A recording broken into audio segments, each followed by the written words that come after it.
What is good, people of the internet and beyond? My name is Jay Sean. And you can call me Natty. And we are Sans Rocky Gold again this week. He has things that he's doing. He's making money moves. Titus O'Neil would be proud. But welcome to the weekly rundown brought to you by What the Wrestling. As always, we are going to run down Raw, SmackDown, give our opinions, tell you what we liked, what we didn't like. We're going to do our little interesting things that we each do. And, you know, that's how it is. You go ahead and give us a thumbs up down below. That'd be great. But I was going to say, Jay, I think this episode is kind of a special one if you think about it, because this is our first episode after Mania. Yeah, it is our first post-WrestleMania What the Wrestling weekly rundown. I was like, by the way, we do want to say, WrestleMania as a whole, what'd you think of it, Jay? WrestleMania as a whole, oh my God, I would give it an 8. You would give it an 8? I'd give it an 8.3.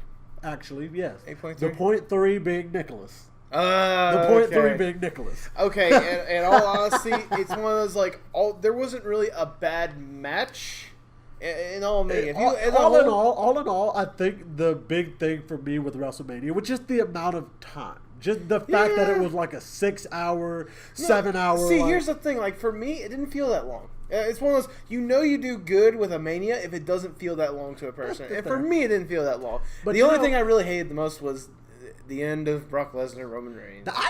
You know what's crazy, though? I actually didn't mind the ending so much because the match in and of itself, aside from the awful crowd during that match, yes, the match itself did pretty good. It did what it was supposed to do. Granted, it surprised the hell out of everybody. Yes. Nobody thought that Roman Reigns was going to lose. So, in my opinion, it did a really good job of, one, setting up who's actually going to be the person to take down Brock Lesnar, because it's obvious at this point now that Roman Reigns can't do it. Or at least they're not going to let him do it. Well, we'll get to that later because there were some updates to what could possibly do that. Second, we know that Brock Lesnar isn't leaving the company at least for another few months because we all know that he re-signed with the WWE. So, okay, super quick. Okay, I think it did good. Okay, super quick, really quickly. Match of WrestleMania, Superstar WrestleMania. For me, and we'll start with Superstar first. Superstar Mania. John Cena. John Cena. And you know, a lot of people, because I know you guys, I have learned this about me, huge Undertaker fan, huge John Cena fan. Those were the two, honestly, like the two biggest names that from like the very beginning when I started watching wrestling up until now, that I can consistently say that I have liked all the way from the beginning I've started watching wrestling. There have been other wrestlers that I've liked, and then I've fallen out of liking, and then I've liked again. But John Cena and Undertaker, I've consistently liked from the first time I watched wrestling up until now. So, but for WrestleMania, I will say John Cena from the fact that he was in the crowd. He sold the fact that a referee came to talk to him, ran up the ramp, gave us one of the most amazing gifts ever. And I love it so much. Mm-hmm. His reaction when the referee came down and was like, oh, actually, you're not going to have a match. The Undertaker decided he didn't want to wrestle you. Goes back into the audience, comes back to beat up Elias, and then goes on to, you know, the rest is history. Yeah. I will say my superstar super duper quickly here is going to be Daniel Bryan. You know, because it's nice to see him back. It's nice to see that he hasn't missed a single step, or in this case, a single kick. Yeah. And, you know, the fact that they even played up this whole entire little storyline, like at the beginning of the match of, you know, hey, you know. It's been nearly 3 years. It's been nearly 3 years. Oh, we're going to take him out of the match immediately. Right. But then, like, he comes in and basically saves the entire match and showcases why he is one of the best right now. Speaking of, and I did do my research for this one. Did you hear that he actually has to undergo impact testing after every match? I saw that after every single match. They have to do like the X-rays or whatnot to make sure that, you know, hey, he's still stable. Yes. And granted, I can see that getting tedious for him, but I bet he's happy to do that as long as they continue to let him wrestle. I was gonna say, if it allows him to do what he loves to do, then why stop him? Right. All right. Match of the week, go. Or match of WrestleMania. Match of WrestleMania. Undertaker John Cena. Even though it was as you love to say, squash. It was a good match. Like, okay, John Cena got like very minimal offense in, but we were able to get all of Undertaker's classic moves. Undertaker looked so good. He looked better than he did last year with Roman. He was able to do all of his moves without a single hitch. That new hip of his must be doing great because this man was able to go. Yeah. Like, oh my God, I loved it. I was concerned because he did his jumping clothesline. And like, he got up immediately and I was like, oh my God. He's moving like he's back in his freaking early 40s. Holy shit. All right. But for you. I'll say for me, as much as I want to give it to the Raw Tag Team match, by the way, Nicholas MVP. Nicholas MVP. Nicholas is the MVP of WrestleMania. Nicholas is the MVP. Nicholas is like, he made every single 10-year-old like jealous. Shit, I'm 21 and I was jealous. Yes. However, my match of the night was the match that was a lot better than it deserved to be. Oh, I already know which one you're talking about now. Kurt Angle, Ronda Rousey going up against Triple H and Stephanie McMahon. You know, I thought about doing that one, but at the same time, I was like, we got Undertaker, John Cena. That is true, and I understand that from your perspective. For me, however, let's be honest, everyone had their doubts in the back of their mind. Yeah, that's true. Was Ronda Rousey going to be good or whatnot? She showcased that she could go. All right, she did a really good job standing her own. Stephanie got a little bit more offense than I feel like she should, but that's because, you know, she's not really known to be a wrestler or whatnot. However, the fact that Ronda Rousey came in, gave a dominant performance, and ended it with that, oh my God, the arm bar that looked like it broke Stephanie's arm for a second there. Exactly. No, but really yeah, like this match, all of the stuff, especially from like the intergender like pairing thing that they did, I definitely understand why you would choose that one to be your match of the night. But I was going to say, it's a good thing that I bring up that match, because that's what leads to Monday Night Raw. We open up with Stephanie McMahon coming down with a limp, and her arm is like in a brace, and she was like, okay, she gets to the ring, and before she gets to the ring, I think it was Corey Graves, he was like, she looks like she's been humbled. And so it was a good thing. It was a good show all around. But Stephanie gets to the ring, she basically was like, okay, I'll admit, I got beat. I will admit that. She made me eat my words. I said that we were going to beat her. She beat us. Okay, I will admit. So, without further ado, I was going to say, one of the things that she says, the reason why I acted the way I did is because I wanted to see that intensity from Ronda Rousey. Which I believe that was what got the crowd to start chanting bullshit. Yeah. That was the one. They actually, you know what? Even though you guys y'all were out of pocket with it by saying, oh, it's the Raw after Mania. People get cheered that usually get booed. People get booed that usually get cheered. Oh, like even though y'all were way out of pocket by saying that, this was a really good Raw after Mania, as you guys allowed the fans to actually be vocal and actually be heard. So I appreciate that. Like, they had the bullshit chant, then they had the shut the fuck up chant. Yeah, they had all sorts of different chants. So I will admit, you guys did a good job with that. However, as you were saying, after going through her little spiel, she introduces Ronda, who comes out, and she's like, all right, so Ronda, I will say this. You were awesome. You beat me fair square. I will admit that. So why don't you do me a favor? Join me. We together, we can run this company. We can run everybody that tries to get in our way. She basically pulled the Darth Vader. I'll say we can be the authority, but better. Yeah, like she pulled, and I'm taking this from, I believe I'm taking it from Brian Zane. He said that. We could be the authority, but with women. Oy vey. Either way. No, at first you think that she's gonna take it because she hugged her. She had the big smile on her face, and then she grabs her arm. This is the weirdest thing to me. I thought it was weird blocking. She like frowns. She grabs her arm, places it on her like shoulder area. Then like she shakes her head, and then she does that. That's beautiful. That was beautiful. The weird, like the setup that she does. The flip into the armbar? Yeah, the flip into the armbar that she does, that's beautiful. I just thought the blocking of it was awkward. I think if I'm going to put logic into this thing or whatnot. Because she couldn't move her own arm? No. I think it's kind of a test or whatnot to see how Stephanie would react if she simply did that or whatnot. And considering that Stephanie had no reaction, like no, ow, that hurts or anything like that, it was kind of Ronda's way of knowing, yeah, you're bullshit. Yeah. And so she takes her to the ground, and she's like begging. And at this point now, you can audibly hear, even though she doesn't have a mic, you can audibly hear Stephanie screaming for help. So Ronda takes the brace, slides it off her arm and kind of holds it up like a trophy. Then she throws it off, and then she takes the arm and yike. I wish they wouldn't have shown the other angle of it, because you could visibly see that she only had her arm like this instead of like torqued out to the side like this. But yeah, but at the same time, like if your arm was to be like, if I was to like put your arm like that, like it still hurts at least a good bit. I mean, it's has a little bit of pressure, but plus you gotta realize like you're like the legs are on the joint. I digress. Anyway, I haven't been in an arm bar, so I wouldn't know how it feels. Nevertheless, Ronda came out on top in this little mini segment.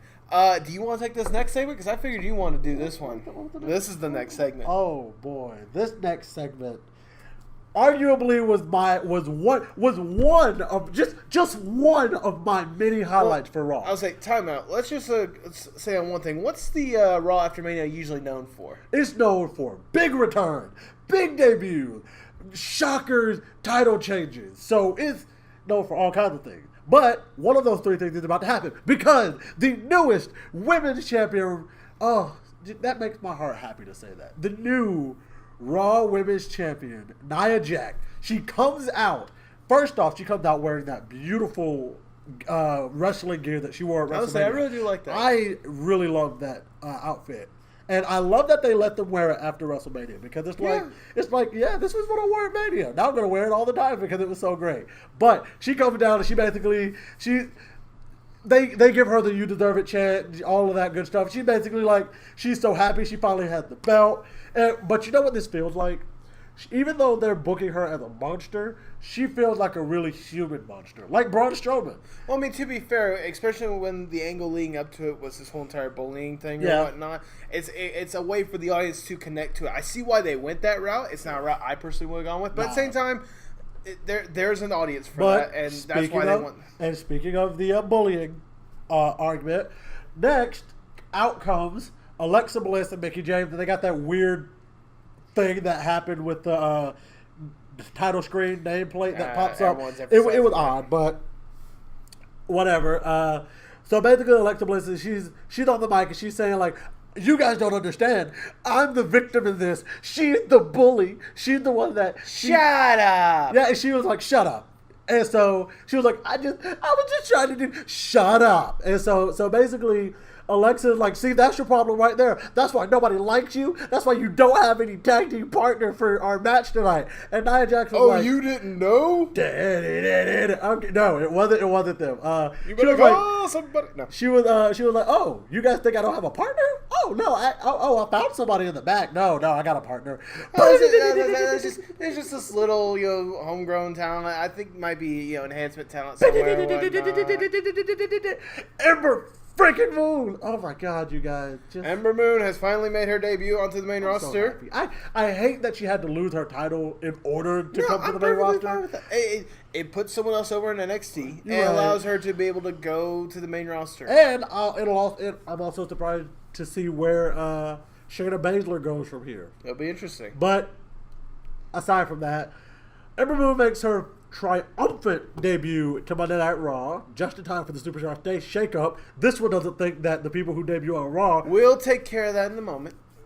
Anyway, this tag team match was basically just to allow Ember Moon to showcase what she's about and to really showcase her abilities. I was going to say, Nia Jax did get a good bit of offense. She did, but... However, like, the big thing, I would say the thing with her is, like, Mickie and Alexa Bliss, they were trying to target her knee or whatnot. Her left knee, even though Mickie James definitely went for the right knee the majority of the match. But nevertheless, like you said... This was basically for Ember Moon. Yeah. Ember Moon got the hot tag. Came in like a freaking fireball, and yes, I did that on purpose. And, of course, she... pulled off her legendary finisher. The Eclipse. I want to know how Stone Cold feels about that, like the off the top rope stunner. Like I want to know how he feels about it. I was gonna say, not only did she do the Eclipse, she did it onto the former Raw Women's Champion Alexa Bliss for the win. Yeah, she did. So it's a good way to debut. It's possible we could get the. It's possible. It's possible. But nevertheless, congratulations, Ember Moon. What a way to make a debut. What a way, bro. Yeah. Speaking of making debuts, this one's mine, Jay. This one's mine. So, well, actually, before this happened, I think there was a backstage segment. There was? So, yes, there was. So, Kurt Angle's on the phone. He's saying, "Oh yeah, that's not the only debut we got tonight." Yeah. He hangs. Well, I'll call you back. Who comes in? But Braun Strowman. Braun Strowman comes in with his tag team belts, and Kurt Angle's like, "Congratulations, man! Hey, where's your tag team partner?" He's right here. Then little 10-year-old Nicholas comes out from behind. God dang it, man! However, he is not there to celebrate. He is there to relinquish the titles due to scheduling conflicts. So recess, math class, lunch, all that stuff. But yeah, nap time. However, my favorite part of this is Braun's like, however, when he's old enough to come back for those titles, we're gonna be going right for those titles. And Nicholas comes in, and he's gonna get these hands. That kid's living the dream. Congratulations to John. What's his last name? Snow. Cone. That's why I thought it was Snow. Snow Cone. Well, I was gonna say his son. I don't know if you remember this, ref. Do you remember the Braun Strowman Big Show match to where like the ring collapsed and the ref got catapulted out of the ring? He was that ref. Oh, so his son. His son. He was also he was apparently also the ref for that tag team match. So that makes a lot more sense. Exactly. Hey son, get in the ring with Cesaro. Let him uppercut you one time for the one. Can I just say that was probably like one of the best ways they could have handled that situation or whatnot? Like having just a random kid do it just for the fuck of it. Yo, I really can't imagine like Triple H going up to a random family and being like, "Hey, I want to talk to you guys for a second." Yeah. So we want your child to be in a match. So I got a funny story for you guys. So we're looking to give a surprise. We're giving a surprise entrance for Braun Strowman. We have this little surprise that we got planned. We want your kid, and I'm also looking for new NXT talent. Can I have your son? Oh God! That, ladies and gentlemen, his Triple H. Thank you. Oh my God. Anyways, but I hope Triple H sees this and like. Oh, I would love for him to see this and called us out for that shit. With that aside, after that, we had an interesting promo. A lot of flashing lights, and then then we saw the name. No, wait, Jose. No, wait, Jose. I wasn't even in the room, but I'm sure this one marked out. Yes, a little bit. I'm not gonna lie. Not to be fair though, we've met the guy, and we've even talked to him over rotating hot dogs. Yes, we have. We have. That's a whole entire story and a half on its own. We need to have just a story time with the wrestling. Should, just for the fuck of it. Anyways, like we've met Austin Aries, we've met No Way Jose. Well, we didn't meet Austin Aries. We saw Austin Aries walk in. He might as well have flipped us off because that's where he gave us the ugliest side eye. He's Austin Aries. What do you expect? Dude gave us the ugliest side eye. So, No Way Jose makes a surprise debut on Raw, going up against jobber known as John Skyler, who has appeared on NXT TV and a tag team with Corey Hollis before. Yeah. Alrighty then. But he makes his main roster debut, and it's nice to see that No Way Jose, his main roster debut, understands the importance of squash. It was a squash match, hands down. Basically, No Way Jose comes down with a conga line behind him that made a lot of people... Apparently with just a bunch of local workers. Yeah. To be fair, I see why people went with this. A lot of people were thinking Adam Rose with the Rosebuds with that. I'm just wondering if this is just a one-time thing. I'm hoping this is a one-time thing because I don't want... to be fair, he did do it a lot in NXT. Yeah. Well, he only did a couple times for the takeovers. He did for a little while, and then he stopped doing it. It's one of those, if they do it, that's fine. If not, okay. Anyways... The fact that they stayed by the ring the entire time. Yeah, that was also cool. But nevertheless, No Way Jose got the win with his pop-up baseball pitch punch or whatnot for the win. But yeah, that it was... He needed the new finisher. For me personally, No Way Jose was the guy that got me... Was like the first wrestler I clung on to. My first... Jay can attest for me on this one. My first NXT event, back when he was still using his, and I can quote him saying this, his shoot name.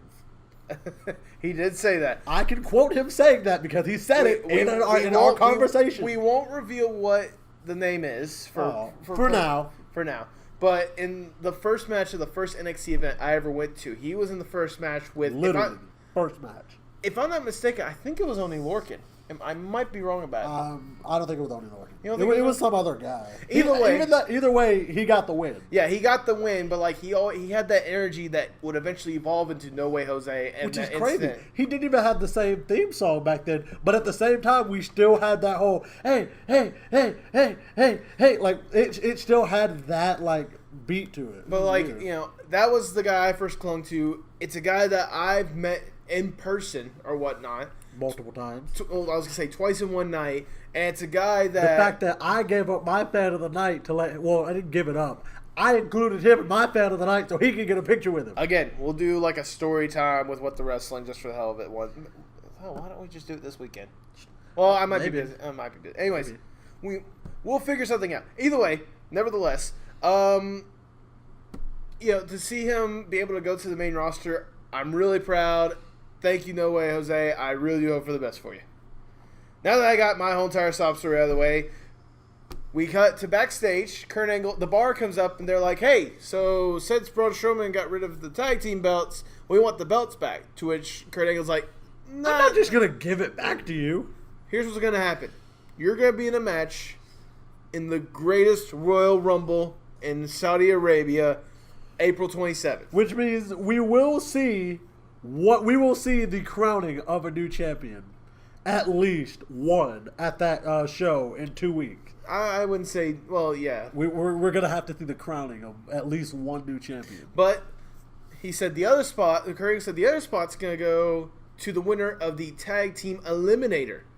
Fatal tournament. You could have just said tournament. I don't think he said tournament. No, I'm saying like that's what he could have just called it a tournament. Either way, 4 teams, head to head. Two matches. They'll go against each other this week. The winner of the 2 matches will face off against each other next week, and the winner of that match will face off against the Bar at the Greatest Royal Rumble. Ooh. So we go to commercial. We come back. We are right in the middle of a Carl Anderson and Luke Gallows versus the Revival match. It's nice to see the Revival on TV again. I was gonna say I don't know. With everything that was going on, this match kind of got lost in the shuffle for me. I mean, to be fair, especially with some of the bigger stuff that happened later on. Exactly. But at the same time, it was a simple match. It delivered the job. I mean, we got some decent moments, like Anderson giving a pretty decent spine buster. Yeah. Halfway through, but the Revival using their heelish tactics. A spine buster that Arn Anderson would be proud of. Arn Anderson would at least acknowledge it. Anyways, he'd be proud. Anyways, so what was I gonna say? Yeah, Anyways, the Revival using their heelish tactics, they get the win. Shadow Machine, and then they get the win. Yeah, they get the win.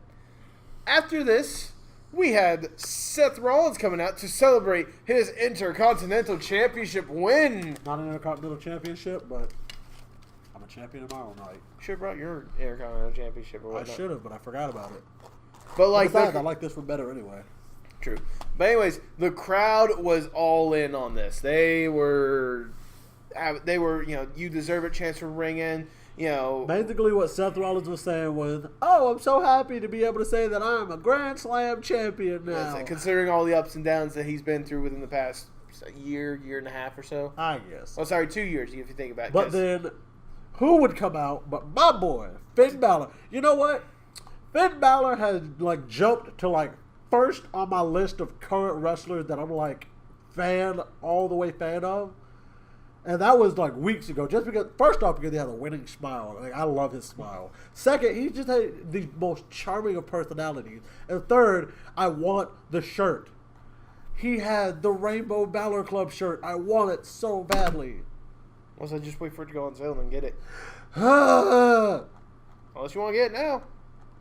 Anyway, so Finn Balor comes out and he's like, look, I want to be the first person to challenge for the IC belt because I deserved that because I wasn't the one who got pinned. Seth's like, okay, they shake hands before we hear quiet on the set. Can we please have quiet on the set? The Miz comes out with Miz Toronto. He's talking about how his loss made his child cry. Which made his wife cry. Which made him cry. And the whole entire time Seth's like, look, I'm sorry, man, I'm sorry. But to be fair, everyone kind of cries whenever they watch you wrestle, so Which is so weird, You just put him over before he came out as one of the hardest workers that you've ever had. Yeah. Like, as one of the hardest workers you've ever had to wrestle against. But then you just had to, like, put him down like that, bro? Yeah. But The Miz said that he is going to... Well, Seth Rollins is like, okay, I'll tell you what, you want your belt back so badly? Let's do it right here, right now. To where Miz is like, nah, here's what's going to happen. I'm implementing my rematch clause at Backlash. Which is kind of stupid, considering he could just do it at the greatest Royal Rumble. Don't emphasize too much on that. But... No, they're trying to make it seem as if this greatest Royal Rumble is a part of storyline as well. So if it's supposed to be canon, then let's let it be canon. Let him. But The Miz is like, I'll tell you what though, if you're interested for a fight tonight, how about the two of you, Seth, Finn, go up against me and the Miz Taraj? And it looks like it's about to fight. A brawl's about to fight out whenever we get our next return for the night. I mean, Jeff Hardy comes back. Jeff Hardy comes back. Jeff Hardy. Yeah. Hits the ring, and he instantly just is like, yeah, we got this. It's basically announced that that's the main event for the night. Yeah. So, Ross Tweddell over at Cultaholic said that a Mr. Jeff Hardy had to have jumped into the lake of reincarnation to change back from Brother Nero to Jeff Hardy. But that is incorrect, sir. What he would have done is he would have jumped in twice, because jumping in once would have changed him from Brother Nero to Willow. So he would have had to do it twice, because jumping in once would have changed him to Willow. Then he would have had to jump in again to change it from Willow to Jeff Hardy. You're overthinking this. No, I'm not.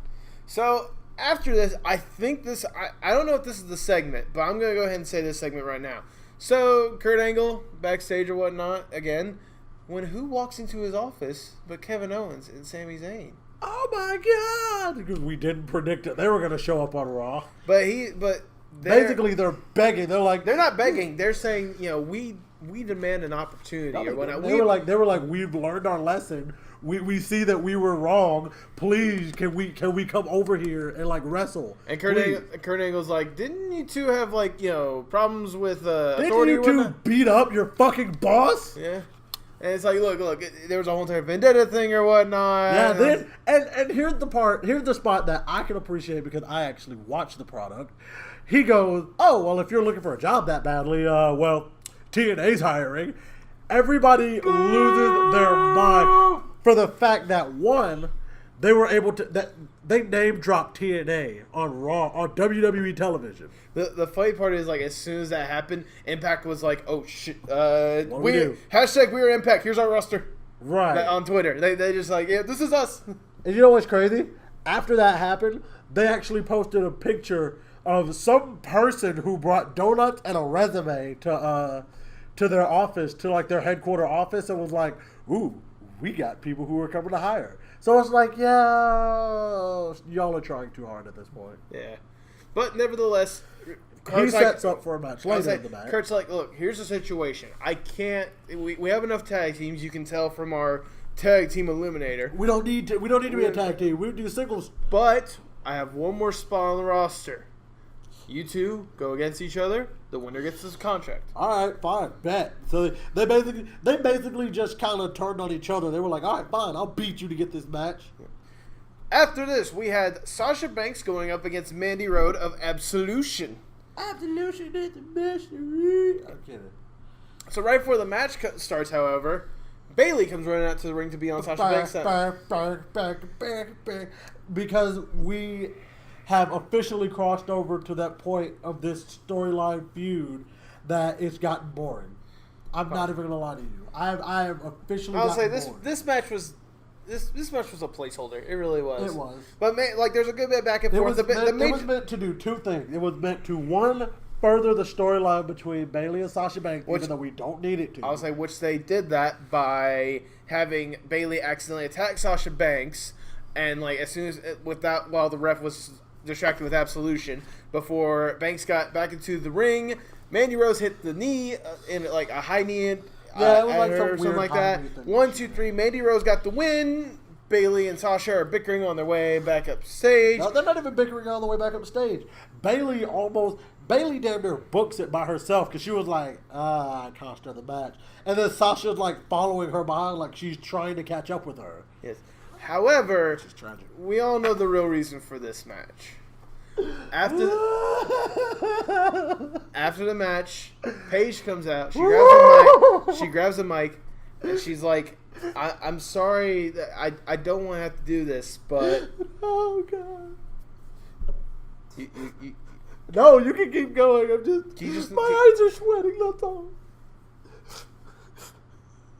Keep going, jeez.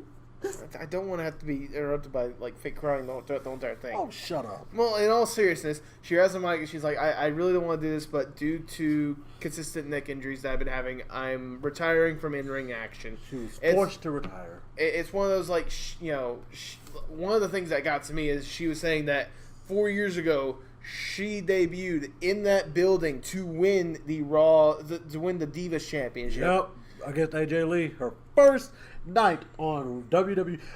First off, the first ever dual champion like that. I don't think anybody's ever done that since. Be NXT Women's Champion and. I'm pretty sure Charlotte's done something similar. I don't know. No, she wasn't. She wasn't NXT Women's Champion at the time of being Divas Champion. Okay. Or even well, Women's even then, like whenever she won the belt, she had to relinquish the NXT belt. That's weird because Paige kept both. Did she? Yes. Okay. No, I was talking about Paige. I thought like no, she later relinquished it after I think it was like 2 or 3 weeks. Okay. But like she went back to NXT for a couple weeks and competed. Okay. But nevertheless, it's one of those, she's saying that, like she debuted 4 years ago in that building. She felt like then was the perfect time to retire, at least for now. She said that she had been talking to people like Daniel Bryan and Edge to make her realize that there is a life outside of wrestling. That Edge was apparently backstage for... Yeah. I mean, it's WrestleMania weekend. I mean, he was at the Hall of Fame induction ceremony. Yeah. And it's one of those, like... Rated R Superstar! And I was like, to be fair, like, if anything, I'm glad that WWE... Because this report about her neck injury has been around for months. Yeah. I'm glad that they let her have the time to just kind of let it just mellow out or whatnot. Let her have time to think about it and to know what she wanted to say. But, like, she was saying that, that it was a pleasure for her to be part of this women's division that has grown to what it is today. And, like, before she left, the crowd was so gracious enough to chant, "This is your house. This is your house." So, Paige... I would have absolutely adored a faction between her, Aleister Black, and The Undertaker. That would have been... that is a fantasy faction. I might just make that in my universe. Honestly, that is the most bizarre faction I've ever heard of. But I'm slightly intrigued. Think about that. It's like not even like a new ministry, just like the darkness or something, because Paige has this whole thing about it being her house. The Undertaker has his yard. Aleister Black, he likes the darkness, so they fit. But nevertheless, she said that she is going to be walking away for a bit. So Paige, we wish you the best in your future endeavors. Thank you for what you've done. But I got something that'll make you feel a lot better. Elias. You got this one, buddy. This is all you. He comes out and he basically, of course, the New Orleans crowd being the smarky crowd that they are, they basically went along with everything that Elias said. I'll say my personal favorite one, I don't know if you were going to say this one or not, he's like, concerning the crowd that I'm about to perform to are the same scumbags that booed me at WrestleMania. We are scumbag. We are scumbag. And so he goes on to start singing a song. He's singing about, punching them in the face. The crowd is clapping along to it, by the way. But then I can't sing his. Well, I was gonna say we hear a theme that we're not really familiar to. I'm sorry. I don't know his theme that well, but I will soon. We hear the crowd freaking out, and I remember I was watching. And the funny part is, I knew as soon as I heard the music, I was like. That I can't sing it, but I knew who it was as soon as I heard it. I was gonna say we watched I'm gonna say it. I remember I was watching with Alex or whatnot, and he has said, "I don't know who this person is," and then we see the Titantron. It was Bobby Lashley, the guy that they've been rumoring for weeks. Bobby Lashley has returned to WWE. Finally, oh my God! He does a neck breaker onto Elias, and then he goes into the ring. He stares down Elias first. He stares him down while the crowd goes ballistic. They are, welcome back, welcome back, welcome. I was out of I was oh my god. I think I literally flipped when I saw him. So he does the little swinging neck breaker, drops him, picks him up, holds him up. I'll say this is at least like 30. It feels like at least 30 seconds. For an eternity. Then he drops him, and everybody's like, ah! He didn't do his actual finisher, though, because his finisher is like a spear. His finisher is a spear. I'm pretty sure they'll probably give him something different or whatnot. I hope not, because his spear is really good looking. Who knows? Anyways, so after that, we go to commercial, we come back, Heath Slater and Rhino, they're in the ring. And Heath Slater is pissed by the fact that they are not in the tag team eliminator. So he's like, I'll tell you what, we will take on any team in the back that want to take us right here, right now. And it literally, though, I'm sad to say this because it was supposed to be the Raw of surprises. This was the one we saw like half a mile away. I saw this one coming from like WrestleMania. I was like, well, we'll see them tomorrow night. And sure enough, the Authors of Pain showed up. It's the Authors of Pain with Paul Ellering. Paul Ellering. And they just, look, like I said before, you know, it's nice to see, you know, these new NXT call-ups. It's nice to see them, you know, they get the healthy dosage of squash. This was a squash match. Long and short of it. However, the important part was after they did the what was it called? What's their finisher called? The last chapter. Last chapter. Anyways, after they did the last chapter onto Slater and Rhino, they're about to go up the ramp when they both put their hand on Paul Ellering. It's like, we got this. Us. And then they walk up. I actually wonder what language that they're speaking in the ring. Because when they're in the ring, I know one of them's Albanian.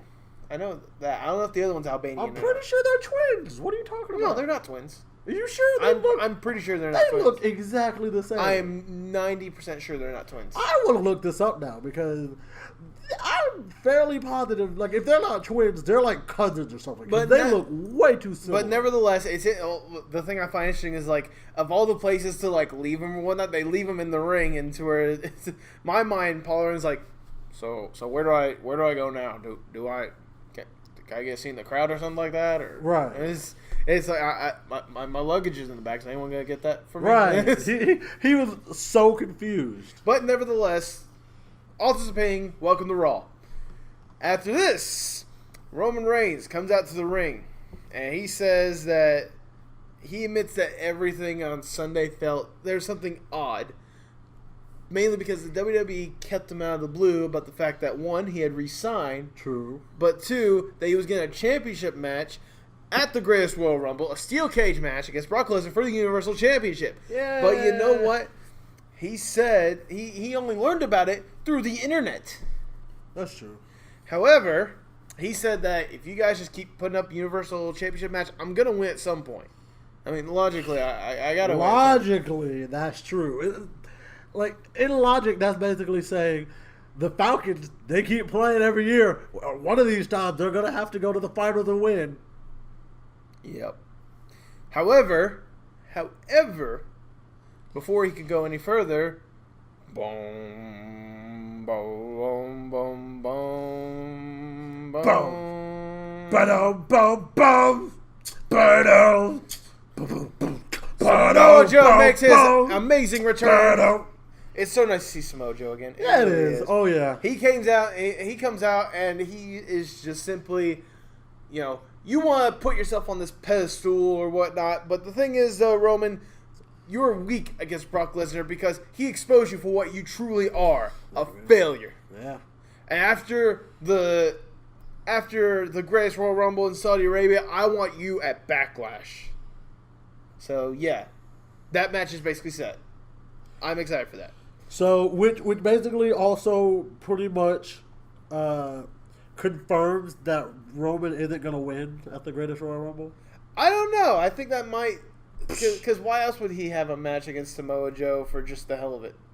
Because Samoa Joe challenged him to it. And he needs somebody to beat up on his debut return match. Yeah. Anyways, so after this, well, before we went to commercial, it said that we'll have the other match with the tag team eliminator. It'd be Titus Worldwide against two question marks. We didn't know at the moment. Now, I know me personally, I was thinking, what NXT the casual fan didn't know from the beginning. The casual fan, they didn't know. I was gonna say, like, to be fair, I don't think many of us really like. I expected it. I wasn't surprised by it. Let me put it like that. It's not one of those I really. The only reason I expected it is because of what happened at Mania. That's why I expected it. I was like, but okay, what turned out to be the opponents was Woken, Matt Hardy, and Bray Wyatt. Ooh, They're working together. Yeah. And to be fair, they put together a pretty decent match against Titus. My favorite part was when Titus and Matt Hardy were in the center of the ring or whatnot, and they basically had a chant off going back and forth. Just worldwide, delete, worldwide, delete, worldwide, delete. And I love how the crowd actually played along with it. They were like, okay, we'll go along with this. And another one of my favorite moments is like Matt Bray's in the ring or whatnot. Matt is on the fucking apron. Bray was in the corner, and I think I know which one he's talking about. With Bray in the corner, he pushed Titus out, and then he. It's like, wait a minute, this is wonderful! Ah. And the fact that Bray, first off, his facial expression in this are so good, and he's just like, yeah, man, yeah. That's like they were both doing just the laughing in the clouds, like, yeah.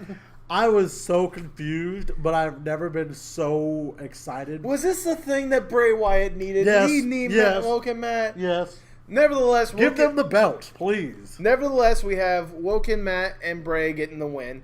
So that sets up for next week. Woken, Matt, and Bray going up against the Revival. We wish the Revival the best in the future. No, don't say that. They're some of the best tags. We already know that. Would you be surprised if they got if they were traded? If they got the win, if they got traded.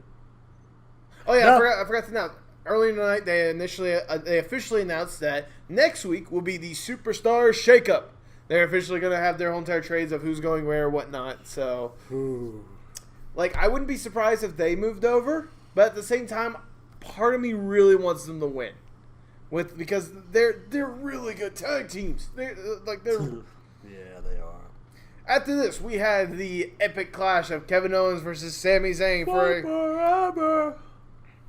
Fight forever. And to be fair, this match really held up well. It's one of there's a good bit back and forth. The two seem to know each other's moves fairly well. Whatnot. I remember there's one point to where Kevin Owens was about to put Sami the powerbomb in the apron, but Sami was able to easily reverse it and do the slingshot into the post or whatnot. Yeah, he was. However, Sami Zayn attempts a superplex, but Kevin Owens is able to counter it. The two fall to the mat. However, both men, they're fighting with each other so much that they can't get up before the ref's 10 count. Oh, no. Whatever will they do? Both of them are counted out. No one wins. No one gets the contract. Oh, no. And then the fans, you dirty, smarking smarks, you start chanting TNA. Out of WWE, Smarkin' Smarks.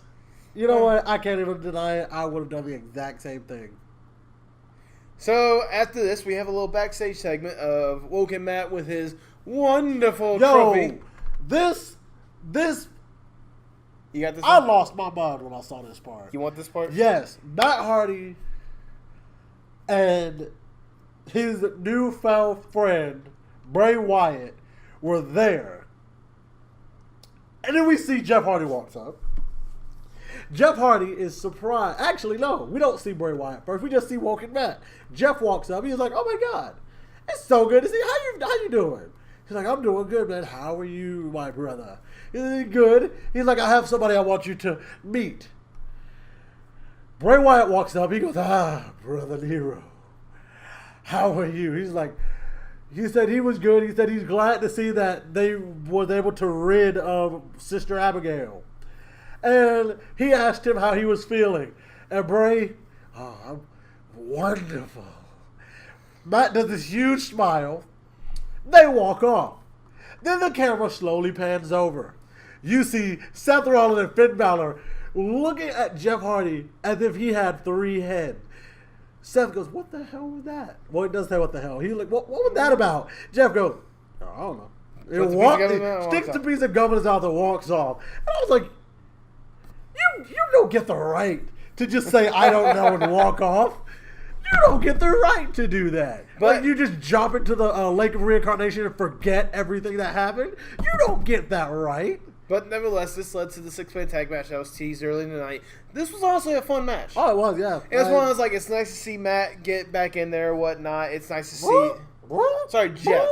It's nice to see Jeff basically look like he hasn't missed a step. Yeah, it does. It looked like he was able to... Did this match feel like a house show match to you at one point? It felt like a house show match. What was it? I actually heard them describe a different match in the same way I felt about this one. It was a house show match with cameras, if that makes sense. I kind of get what you're getting at. Yeah, I get what you're getting at. But nevertheless, as you would expect, Rollins, Hardy, and Balor, they get the win. Yes. Mainly because of Seth Rollins getting the curb stop onto the Miz. And then they all get their little moment to shine. They all hit a finisher. They each hit their finisher onto the other two members of the Miz Taraj. So. And if that's the end of Raw, let me also say I got a chance to see. You know, they always have this stuff that happened after the match is over, or after the show is over. There were fans in the audience that had beach balls again, but this time, no. This time, Seth Rollins grabbed the microphone. He said, "You know, we always get to see you guys. We're in the ring. We're doing our thing. We see you guys out there having fun with these beach balls. Well." We want to have fun now. Now it's our turn. So then I saw it on Tumblr. Okay, go I on. see it on Tumblr. On. There were like 3 different videos of it. So then, like 3 different beach balls get thrown down to the ring. They're all partaking in beach ball mania with the crowd. So Seth, Finn, and Jeff, like they're throwing around the beach ball. They're playing with the beach ball. Finn throws one of the beach balls at one of the cameramen. For God's sake, like. Please tell me Seth curb stopped one of the beach balls at some point. Well, he kind of super kicks one, but he doesn't actually hit it. Like he misses it. I would have loved for him to just pretend like he's doing a curb stop onto a beach ball. Oh, that'd been hilarious. But nevertheless, that's how Raw ended. Let's move on to SmackDown. SmackDown starts off with Shane McMahon. Shane O'Mac, who shouldn't be walking, for God's sake. But God. He's had a day of rest. A day of rest. Okay. You have a whole fucking hernia. Just let him have this moment. A whole hernia. Look, if there's anything that we've learned from Shane McMahon's history with WWE, he's a trooper. He will get through anything no matter what the pain is. I know. For God's sake, he went through real panes of glass. For God's sake. Nevertheless, he comes out. He's thanking the fans for watching WrestleMania to... especially to thank... He's thanking them for the whole weekend. Yeah, really. for the weekend. But also it's like, we got to see the amazing Daniel Bryan make his return. It was an honor for him to do it. However... I've accepted his resignation. Yes, I was going to say, due to the fact that he is now going to be an in-ring competitor, he is not going to be... He is resigned as general manager. So... To do, and I quote, full-time wrestling. Which I am very... I'm going to hold out hope. I'm going to suspend my belief for now, and I'm going to hold out hope that you are actually going to let him wrestle on a week-by-week basis and actually put him in long-standing storylines. So, well, we'll get to that in a second. However, he's like, well, with that taken care of, we need a new GM. We need a new GM. So, who's it going to be? Ladies and gentlemen, please allow me to introduce the new general manager of SmackDown Live, Paige.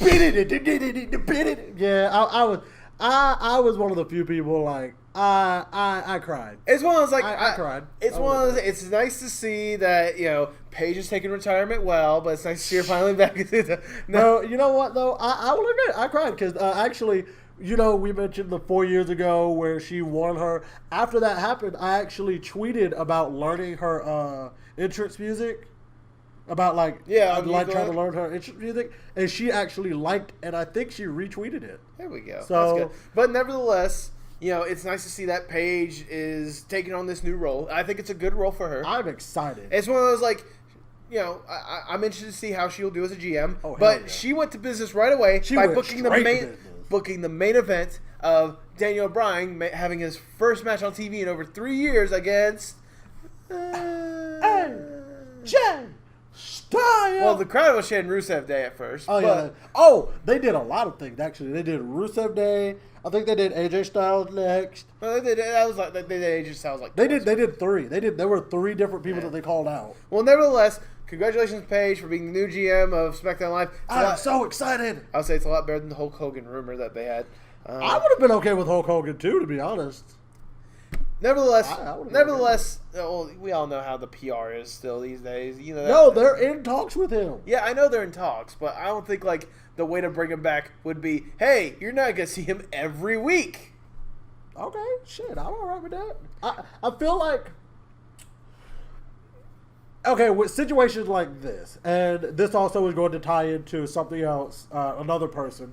I feel like with situations like this, you know what happened, you know the story, the person in question has apologized for their action, they've done the proper steps to be, to go through like different treatments or whatever they have to do, to be remedialized, to actually get to talk to people who this would have affected, and have taken the amount of time for people to really be like, okay, what you did was terrible, but you know that you were wrong. You know that you can't do it ever again. We can start to move forward. Because if we treat him like we first treated him when it first happened, we'll never get better as a society. We'll never get better as a community. So that's also tying into, which is why I say I hope Adam Blampier one day will return to the YouTube community world I'm not home to the television world. I'll say, he doesn't necessarily want to, but if he ever decides, I hope he will get that chance. It's one of those, like, trust me, I'm a huge fan of Adam Blampier myself, but at the same time, with everything he's kind of gone through, whatnot, and he's understand where, like, for him, it was about power or whatnot. Yes, at least for him, it's one of those, like, he feels like if he doesn't want to risk going down that situation again, and for that. Blampier, I hope everything goes well for you. But again, it's the whole thing of he went through therapy. He's gotten to the root of his demons. He knows where they stem from. And you know what? He doesn't want to have those roots planted again. Okay. All right. That's fair. If he ever decides that he wants to come back, I will be one of many who will greet him with open arms. Absolutely. But for now, I hope he's doing great. Same as Hulk Hogan. I hope y'all are doing great. I never wish anything bad upon anybody. I hope you guys are doing great. Hope you guys are. I heard he was good in that Hogan. I heard he was good with that Andre the Giant documentary that premiered last night. I'm interested in seeing that. Anyways, I am too. We have gone way off tangent. We have. But let's get back to the SmackDown Live action. It's fun when we go off tangent. Sometimes. It is fun, dude. Anyway, I was going to say sometimes. It just depends on what we talk about. That's fair. Anyways, so how about we get back to SmackDown Live to where we have the Usos going up against the New Day to be the #1 contenders for the tag team titles at the greatest Royal Rumble. Because at this point now, if you don't know, yes, every single title is going to be defended. Every single men's title is going to be defended. Oh, wow. That's... Well, it's because you got real. Right. It's Saudi Arabia. They're not lenient. I know. Yeah. It's sad, but that's how it happens. It's one of those, hey, they're getting the event out there. They're getting the audience. Maybe one day they will have the Women's Championship defended over there. Maybe one day. I mean, they had it defended at, what was it? India. That was in India. It was in India. No, it was United Arabic Empire. Yep. Yeah, the UAB. It was Abu Dhabi. That's where I had it. Abu Dhabi. Anyways, but... Was that one on the network? No, that wasn't on the network. Oh. No. Well... Yes and no. They didn't have like the match directly on it, but it was heavily referred to in that Empowerment WWE 24. Yeah. That they had before the Women's Royal Rumble. Yeah. Anyways, going off tangent again. I love it.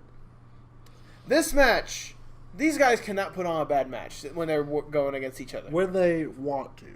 I was gonna say, can you really think of a bad match these two have had together? Nah. Well, not in recent time. I was going to say, like, if it was before the Usos got badass, okay? That would be the only situation I could think of. Their whole, it's not paranoia, it's the Usos. But nevertheless, again, these guys were brutal with each other. It was Xavier and Big E in the match. Oh, yeah. But, like... It was a good match. Yeah, this was a good match. I mean, some of the highlights, what was it?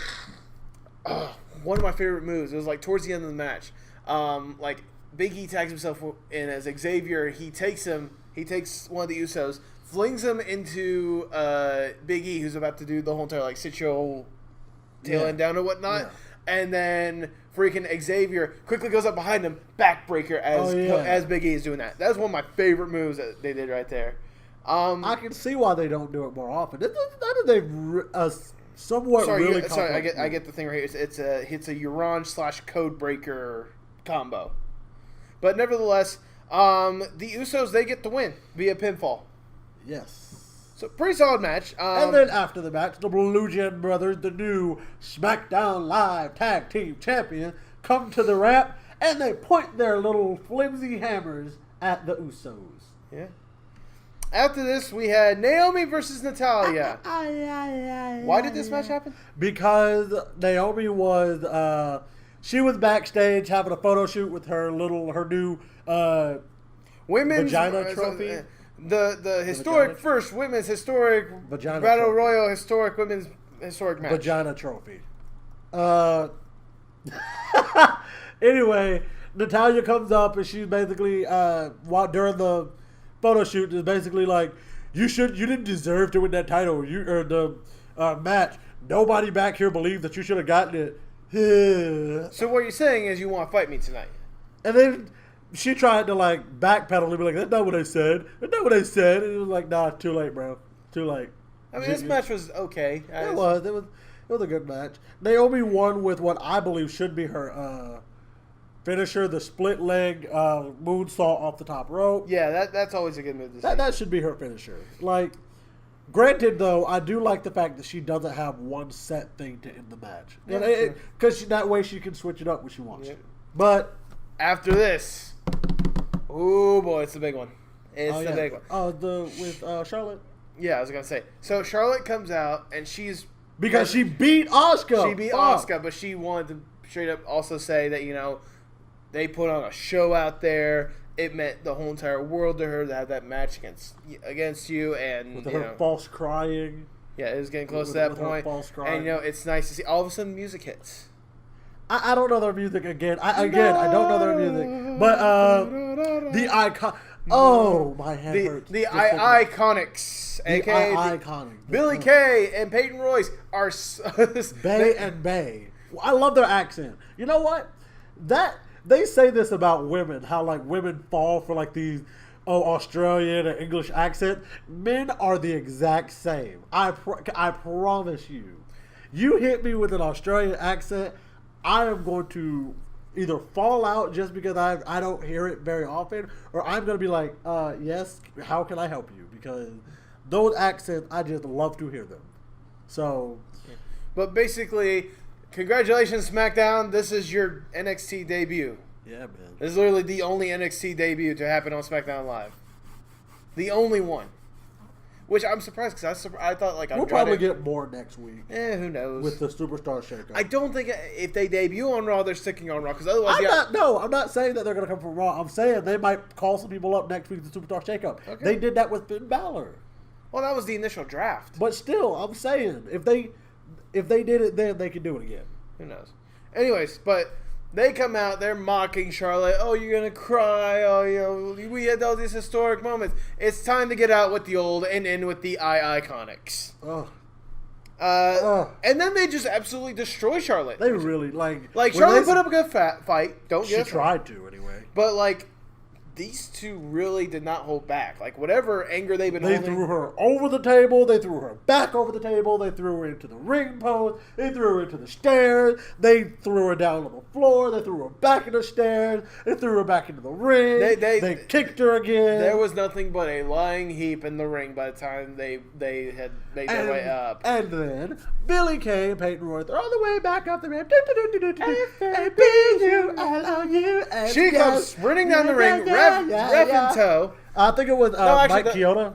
I think it was. But like, as she's trying to catch it, Mike's like, "Are you sure?" Yes, I want to cash in. Cash in now. But damn it, now. I mean, now just seems like an awkward time. Damn it, now. Well, I mean, no. And so she finally gets. He was trying to stall so badly.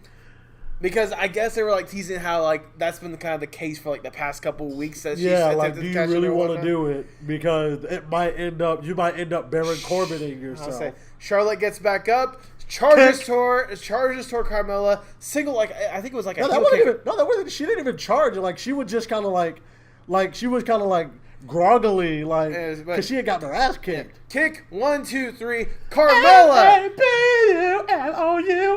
Yes. Carmella is your new SmackDown. Woo! Yeah, from LA Lakers dancer. Yeah.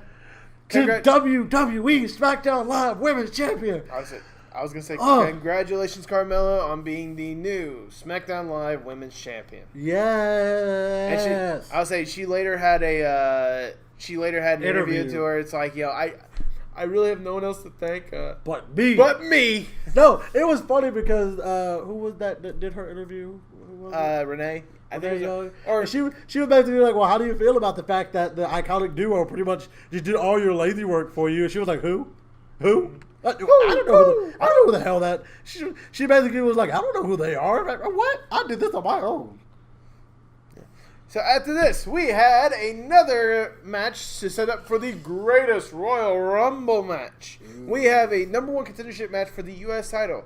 We have the Viper, Randy Orton, going up against the Glorious One, Bobby Roode. And Rusev Day.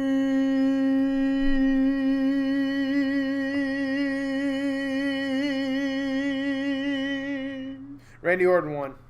God damn it!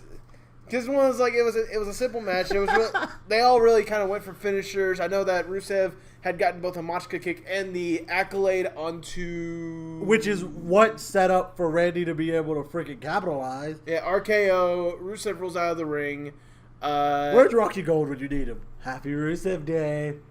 Yeah. But nevertheless, Randy Orton is going to be fighting Jinder Mahal. We had a lackluster feud between the two of them for the WWE Championship. Why are we about to have another lackluster feud, but this time for the United States Championship? You know what? It's been a while. I'll cut him a little slack. What? You know what we did? No. I was gonna get to that. I was gonna get to that. You were? Yeah, I'm gonna get to that. Okay. That was before this match. No, I was gonna say. You think I'm gonna ignore that?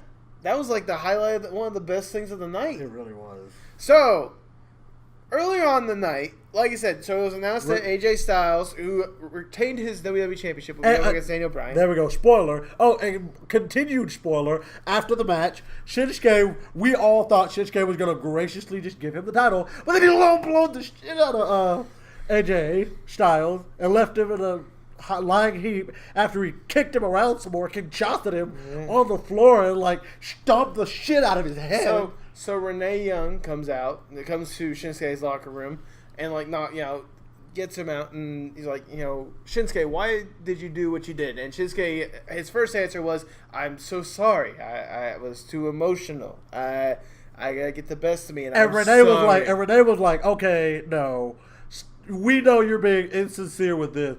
Really, what was it? And I am so shocked that WWE went this way, but I'm perfectly fine with this. But I love it so much. He goes, sorry, don't speak English. And walks off. No, not just English. I said that. It sounded like he had the little L in there or whatnot. But no, he said English. Which, sorry, to be fair, don't speak English. And he walks off. You fucks. WWE, if you really pull this, first off, y'all are doing great because I watched his come up from New Japan. Heel Shinsuke, gives me goosebumps just thinking about it. But so we get to our main event. AJ Styles versus Daniel Bryan. This is a match that you would expect from these two. These guys. This was what you would call a textbook classic. Yeah. Of course, Dave Meltzer probably only gave it 3 stars, but Well, I mean, like there was plenty of kicks for Daniel Bryan or whatnot. However, there's one point to where Daniel Bryan does his little backflip off the ring post as Styles came charging, but as he lands, he favors his left knee. So because Styles, he had already been in the Calf Crusher by that point, I think. Was he in the Calf Crusher? I think he'd already been in the Calf Crusher by the point he did the. But nevertheless, like if it wasn't emphasized before, Styles definitely emphasized it after the fact. Yep. And it's one of those, like, these two are pulling, like, submissions move against each other, trying to get the other to tap. However, who else comes in?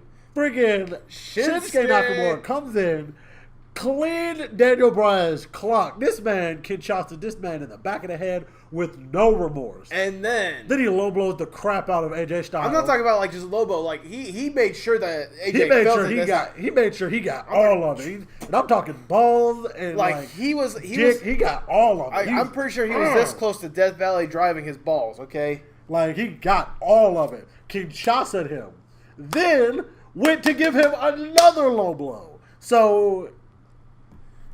Let's just keep this going. I was saying, WWE, congratulations. You did the right thing by you know what's crazy, though? We can tell that the fans are trying their hardest not to, like, stay. They're trying their hardest to not be behind Shinsuke because all they gave him was a "you suck" chant.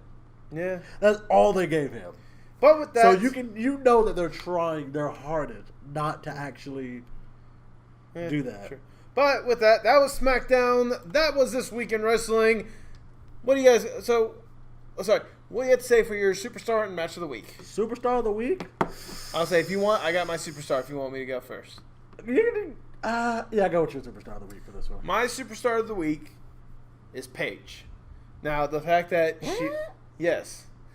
the fact that she was able to go on Monday Night Raw and to basically put her heart in the ring, but also give the fans hope. One of the things that we've got to emphasize is she was inspired by Daniel Bryan, who got to wrestle even though he was told never to wrestle again. Yeah, which means we might just see her one day. She's only 25, isn't she? Yeah, she's super young. That's really heartbreaking. So I get it. That's one of my biggest fears when I get ready to go when I go to train, hopefully within the next 2 years.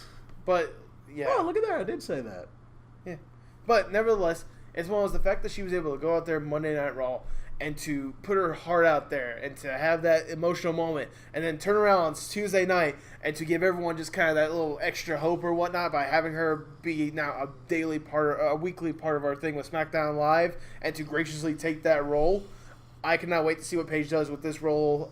I cannot wait to see if they'll eventually go with the Daniel Bryan route of Paige and have her wrestle at some point. So gonna be a little while, but it'll be a while, but it might happen. So what's your pick for Superstar of the Week? Got to say, I'm gonna go with Bobby Lashley. I figured you would, but I'm gonna go with Bobby Lashley on the main premise of he is the only person right now that I do not see a clear storyline for him in the coming future. Like we got Ember Moon, you see she's probably going into a thing with either Mickie James or Alexa Bliss. The Iconics, they're going to be going into a thing probably with Charlotte. Or, hell, even the Riot Squad, since it's going to be like two different tag teams. The Authors of Pain, they'll probably be going into a thing with whoever doesn't win next week. Okay, so, all those people they have something with, so why Bobby Lashley? Because, one, he has the absolute most potential, meaning there are literally so many different places you can put him right now. Hell, if you wanted to, which I don't recommend at all if you're trying to build up both of them, put him in a thing with Braun Strowman. Yeah. I could see it. Like, as much as I would hate to see one of them two take a loss, that would be a great way to elevate both guys. Yeah. It would be. Hell, have them fight to a no contest. That would be the best thing to do. Because, one, Bobby Lashley, the only person to actually put Braun Strowman down long enough for them to say a no contest? What? Yes. But, yeah, he had the most potential when it comes to where we can go with him and his character for now. I can't wait to see how his skills have advanced from the mic from the last time I saw him in Impact Wrestling. I can't wait to see what his moveset will be inside the WWE, if he's going to keep his moves from Impact Wrestling or if he's going to adapt a whole new moveset. I can't wait to see if he's going to keep the same finisher. He might have a new finisher. He might go back to, I think he used to have, what was it? I think it was like a weird, it was like a variant, I think, on the Jack knife. Probably. I think his old finisher used to be like a variant on that. Yes. But That's Bobby Lashley's my Okay, what about match of the week? Match of the week. You need a minute because I got Carmella. You got Carmella? Carmella's cash-in match. Just and specifically though, all of the part from the iconic duo up to her cash-in, all of that together is going to be my moment. It's going to be my match/moment of the week. Just because, one, I've been waiting on this for so long. Two, oh my God, I absolutely adore Carmella. She is just great. She is everything I want in a women's champion because she's funny. She is down to earth. She knows where she's supposed to be. She knows how to play her character to a T. Yep. So I just love it. So yeah, there's just all of that.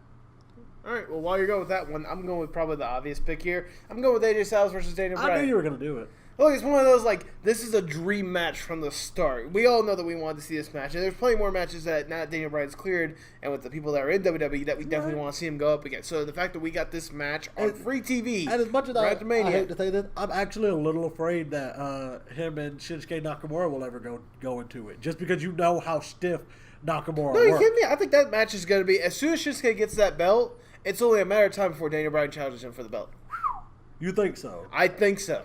Keep in mind, Shinsuke came to the WWE because he wanted to fight Daniel Bryan. That was one of the dream matches he wanted to have. So I'm pretty sure if Shinsuke needs to, he will adjust his offense accordingly or whatnot. Yeah, that's fair. But at the same time, this is a match that it prints money on its own. It does. It does. But nevertheless, the fact that these two could hold their own, to be fair, though, Daniel Bryan is money. Yeah, exactly. I was gonna say but anyways. The fact that these two could hold their own, the fact that these two told a good story of more than just, hey, this is my finisher or whatnot. Right. And the fact that Shinsuke had to be a dirty freaking heel and to come in and just destroy everything in sight or whatnot, it makes me excited to see what they're going to do with AJ and Daniel Bryan just on their own. And it makes me excited to see Shinsuke develop more as a heel. But with that, I think it's everything, right? I don't think there's anything else we need to emphasize or whatnot, or, I think we can get to the end or, usually we would have the dry macaroni moment of the week. That would be the moment in the week that left a dry taste in my and possibly many other people's mouths. But there isn't going to be one this week. Raw and SmackDown were both so good, in my opinion, that they don't need one. I even went back and I tried. I even tried my hardest to get a dry macaroni moment, but I cannot think of one. Man, I need to get like a counter here of just like no dry macaroni moments. This is only the second one. This is only the second one. I'll start it today. Oh my God! But with that being said, there is one little bit of housekeeping news that we need to take care of. So as you guys may have saw, we did have a predictions video. Yes. The points have been tallied up, and Jay did have the most points with 9 of his guesses correct. And we don't have a What the Wrestling Championship. We won't have one for a good long while because we're all broke. We don't have any money. But no, I'm not about to just slap some duct tape on this one and make this one it because I love this belt too much. But nevertheless, the point I'm trying to get at is, okay, so we got that. Yeah. Words are wonderful, aren't they? Yeah, they are. One second, I think the battery. No, we're good. Okay. Anyways, so as much as I would like to, so he may have been the obvious winner. There was an obvious loser. He had 9 points. Rocky had 8. I had 5. So within the next week or so, we will have the punishment video to where I will be playing egg roulette. This will be fun. Yes, yes. But once I get the eggs, then I boil one of them. With that, Jay, do you want to take us home? Yes, I will. With that being said, you guys, take 2. With that being said, you guys, that has been What the Wrestling Weekly Rundown. Why don't you go ahead and give us a thumbs up down below.